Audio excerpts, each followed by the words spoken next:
A'udzu billahi minasyaitonir rajim. Bismillahirrahmanirrahim. Alhamdulillahirabbil alamin wa bihi nasta'in wa la umuri waddin. Salatu wassalamu ala asrafil anbiya'i wal mursalin wa ala alihi washabihi ajma'in. Rabbi israh li sadri wa yassir li amri wahlul 'uqdatam min lisani yafqahu qawli. Asyhadu an la ilaha illallah wahdahu la syarika lah wa asyhadu anna Muhammadan abduhu wa rasuluh la nabiyya ba'd. Wa qala Allah fi kitabil karim. A'udzu billahi minasyaitonir rajim. Bismillahirrahmanirrahim.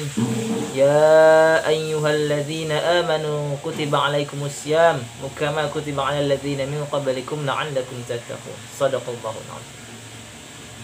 Teman-teman dan semuanya yang dirahmati oleh Allah, puji syukur kita masih diberikan kesempatan kesehatan, nikmat iman, nikmat semuanya yang Allah berikan kepada kita. Pantasnya kita harus terus bersyukur. Karena apa? Satu nikmat saja jika Allah cabut di pada diri kita, niscaya kita tidak akan bisa sanggup untuk menerimanya. Contoh, ketika nikmat sehat, Allah cabut sedikit pun nikmat sehat, seperti contoh demam. Ketika Allah berikan demam kepada kita, maka yakinlah banyak hal yang tidak kita sanggup untuk menjalannya. Makan tidak selera, mau beraktivitas badan sakit. Itu contoh salah satu nikmat saja Allah cabut daripada diri kita. Sungguh tidak akan sanggup kita untuk menjalani kehidupan ini. Bayangkan bagaimana ketika nikmat-nikmat yang lain Allah cabut pada diri kita. Na'udzubillah. Wallahu a'lam bishawab. Maka daripada itu, teruslah kita bersyukur atas nikmat yang Allah berikan kepada kita. Salawat beriring salam tak lupa juga kita junjungkan kepada Nabi kita, yaitu Nabi besar Nabi Muhammad sallallahu alaihi wasallam. Allahumma shalli ala sayyidina Muhammad wa ala ali sayyidina Muhammad. Semoga kita tidak pernah bosan-bosan untuk melantunkan salawat kepadanya, dan semoga juga di akhir hayat kita nanti dan di akhir yaumul qiyamah kita akan diberikan syafaat dari beliau. Amin amin ya rabbal alamin. Baiklah, di sini kesempatan yang saya ingin sampaikan, saya ambil hikmah dari kutipan sebuah kutum dari Dr. Haji Daironi. Pada bulan puasa ini kita masih diberikan kesempatan oleh Allah Subhanahu wa taala untuk menjalani ibadah puasa, ibadah semuanya ibadah yang masih Allah berikan kepada kita. Alhamdulillah, patut kita syukuri, karena banyak yang di luar sana tidak bisa menikmati bulan suci puasa ini. Apalagi di dalam tahun 2020 ini kita dalam kondisi dilanda wabah, yaitu wabah corona ini. Walaupun dalam wabah ini kita tetap terus menjalani aktivitas berpuasa, terus melakukan sholat, terus melakukan membaca Al-Quran dan semuanya, bersedekah dan lain-lain.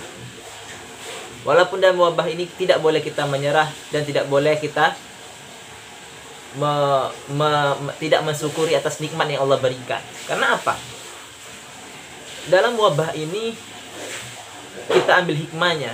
Kenapa Allah turunkan wabah ini? Pasti ada sebab dan akibatnya. Kalau bukan dari kita manusia yang melakukannya, patutlah kita bersyukur semuanya. Di dalam ibadah, Allah berfirman dalam Al-Quran surah Al-Baqarah yang berbunyi, Ya ayyuhalladzina amanu kutiba alaikumus syiyam kama kutiba alal ladzina min qablikum la'allakum tattaqun. Yang artinya, wahai orang-orang yang beriman, diwajibkan atas kamu berpuasa sebagaimana diwajibkan atas orang-orang sebelum kamu, agar kamu lebih bertakwa, kata Allah. Allah berfirman dalam surah itu menjelaskan bahwasanya kita sebagai umat muslim itu wajib untuk berpuasa, wajib untuk menunaikan ibadah puasa ini. Nah, mumpung kita masih diberikan kesehatan, mumpung kita masih diberikan kesempatan untuk berpuasa, maka berpuasalah kita. Lakukan dalam bulan suci Ramadan ini dengan sebaik-baiknya dan mohon ampun atas apa yang kita lakukan selama ini di dunia ini, baik itu perbuatan baik atau perbuatan dosa. Baiknya kita memohon ampun kepada Allah Subhanahu wa taala. Dalam puasa ini banyak hal yang harus kita kendalikan. banyak hal yang harus kita pertahankan. Banyak hal yang harus kita perbuat. Banyak hal ibadah yang harus kita lakukan. Karena apa? Allah mengatakan di dalam bulan puasa ini Allah melipat gandakan semua amal ibadah. Bayangkan. Satu huruf Al-Quran aja yang kita baca itu 10 kali lipat pahalanya. Apalagi dalam bulan puasa ini, bayangkan nggak? Berapa banyak yang Allah kasih pahala kepada kita. Maka pergunakan secara baik-baiknya bulan suci Ramadan ini. Allah menciptakan manusia itu ada dua. Pikiran dan nafsu. Pikiran itu untuk sesuatu yang kita pikirkan. Baik itu dalam memilih dan memilah sesuatu. Apapun itu namanya pikiran.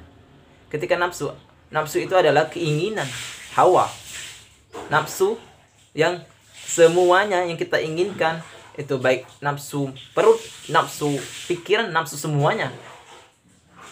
Yang paling banyaknya susah itu adalah mengendalikan nafsu. Apalagi dalam bulan suci Ramadan ini. Banyak kali kita melihat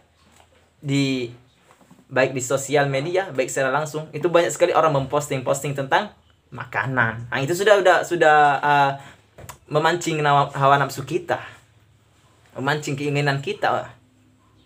Nah, bagaimana lagi kita untuk bisa mengendalikan hawa nafsu itu? Itu kuncinya. Ketika kita bisa mengendalikan hawa nafsu, insya Allah kita akan bisa menjalani kehidupan ini dengan sebaik-baiknya. Jangan sampai nafsu itu menjadi raja. Jangan sampai nafsu itu merajalela pada diri kita. Kalau bisa kita yang mengendalikan nafsu, jangan sampai nafsu itu yang mengendalikan jiwa kita.